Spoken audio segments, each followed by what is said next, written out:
Mbah Doktir Production mempersembahkan Gigi. Dulur, jumpa lagi dengan channel YouTube Mbah Doktir, di mana salah satu usaha untuk mentasarufkan ilmu di bidang neurologi. Cuma ini sedikit agak melenceng, Rek. Jadi banyak DM dan pertanyaan yang masuk terkait penyakit di luar bidang neurologi. Ada beberapa, contohnya panas dalam, terus kemudian masuk angin, mengi, paru-paru basah. Itu coba Mbah bahas dan kemas tidaknya sesuai dengan kaidah kedokteran yang tidak melenceng sesuai dengan spesialisasinya. Kalau memang ada yang melenceng silakan dikoreksi. Ya namanya manusia itu kan nggak ada yang sempurna.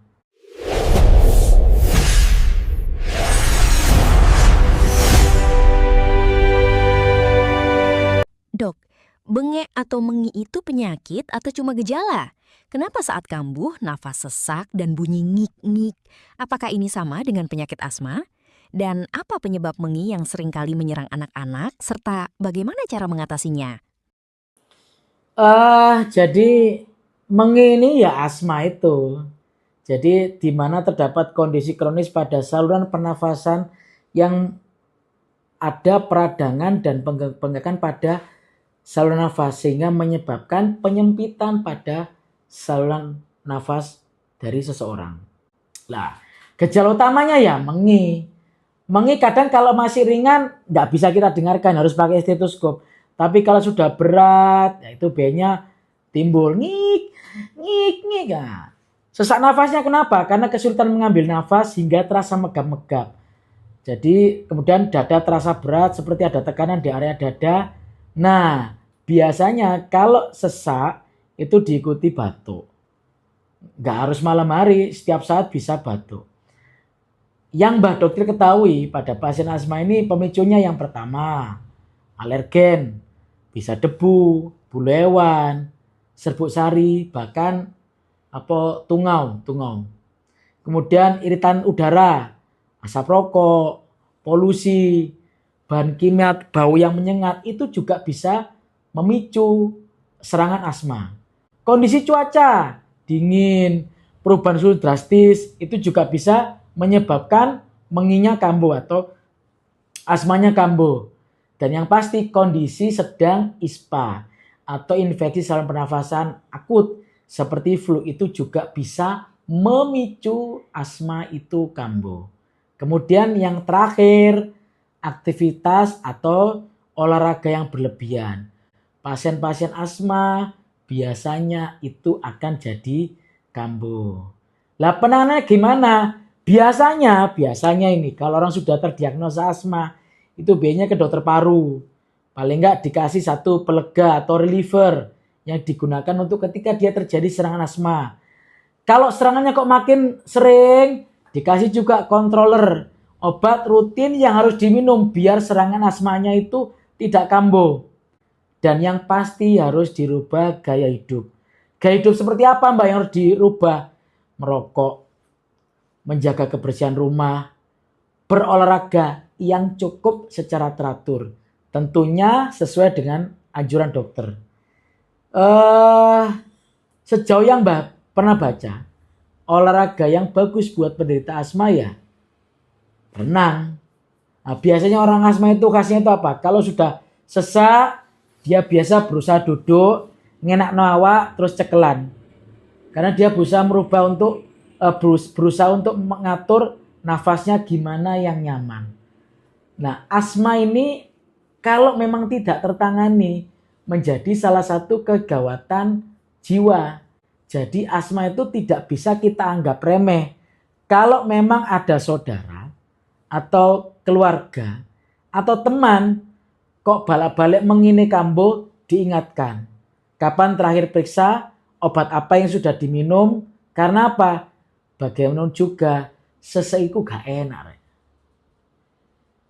Sesek gak ada duit saya gak apa-apa. Ini karena penyakit kan gak enak kabeh. Jadi itu ya sementara terkait mengi atau asma. Oke?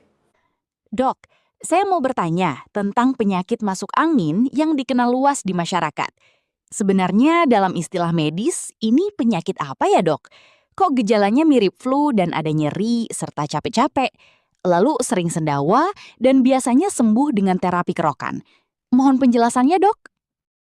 Oke, jadi sebenarnya masuk angin itu adalah istilah khas yang ada di Indonesia yang menggambarkan kumpulan dari gejala rasa tidak enak di badan, perut kembung, kadang pegel-pegel, mual hingga muntah dan meriang. Dalam dunia medis kondisi ini bukanlah diagnosa dari suatu penyakit, melainkan suatu respon tubuh terhadap kelelahan akibat infeksi virus atau masalah pencernaan yang lain.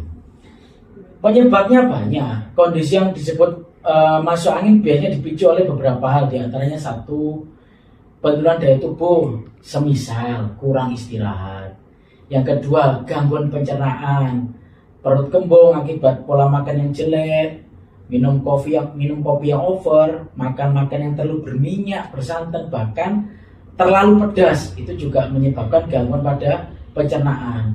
Kemudian paparan pada suhu dingin, misalkan kita bekerja pada area yang dingin di cold storage atau di ruangan yang ber-AC dalam waktu yang lama, itu juga menyebabkan tubuh jadi tidak terasa nyaman.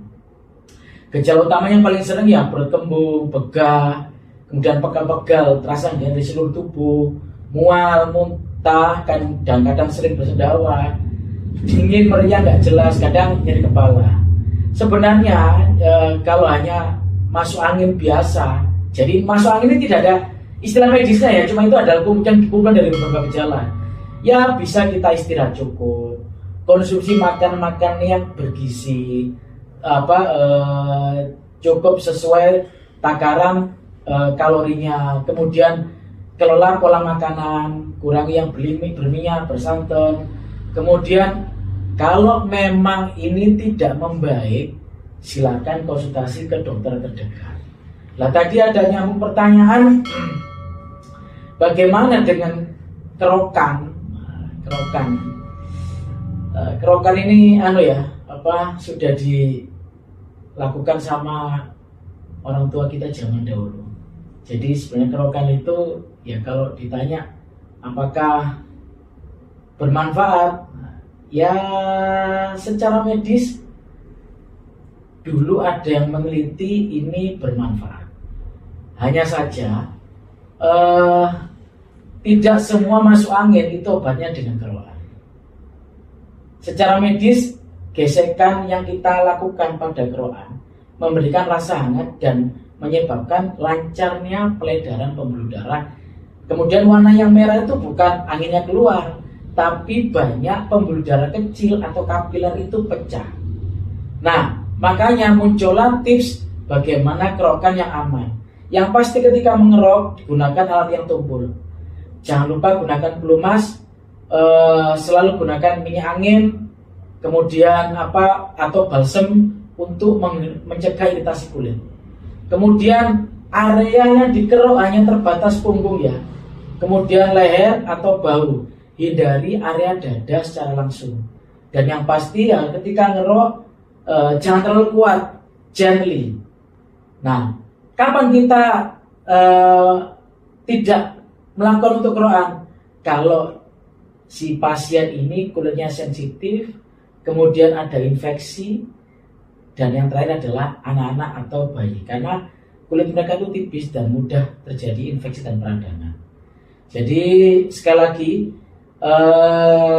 masuk angin itu hanya sekumpulan gejala. Kerokan itu hanya salah satu terapi. Kalau emang gejala berlanjut, silakan hubungi dokter terdekat. Oke?